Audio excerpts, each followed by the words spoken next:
En 2024 se tiendra la 60e session ministérielle du Confemen. De ce fait, conformément au statut de la République de Côte d'Ivoire, qui est actuellement le premier vice-président du bureau de la Confemen pour 2 ans, sera d'office le président de la dite organisation de 2024 à 2026 au soir de la 60e session. Dans cette optique, s'est déroulé ce mercredi 4 mai 2022 dans les locaux du cabinet du ministère de l'Éducation nationale et de l'alphabétisation, la rencontre première de restitution des résultats nationaux du PASSEC 2019. En présence de la première responsable de l'école ivoirienne Maria Tokone, ministre de l'Éducation nationale et de l'alphabétisation, des membres du Confemen, des directeurs et inspecteurs généraux, cette rencontre s'est étalée sur la présentation des résultats trouvés suite aux études effectuées sur les systèmes éducatifs de 14 pays membres. Prenant la parole, Maria Tokone a réitéré son engagement personnel et celui du ministère à travailler pour l'amélioration de l'environnement scolaire ivoirien.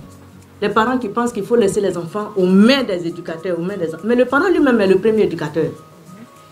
Donc il faut une meilleure collaboration entre l'école et la famille.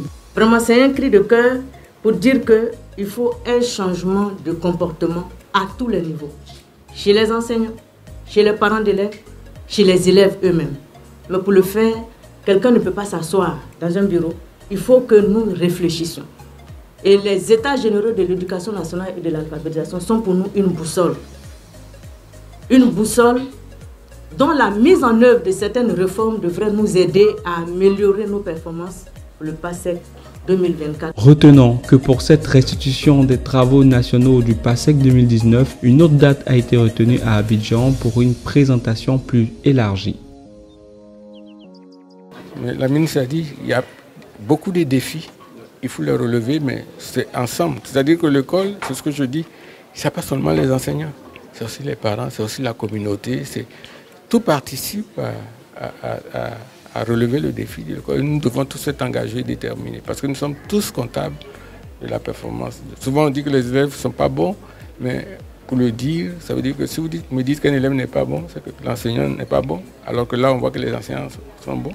Donc il y a beaucoup de facteurs. Et vraiment, plus que jamais, il faut que la communauté s'implique dans la gestion de l'école.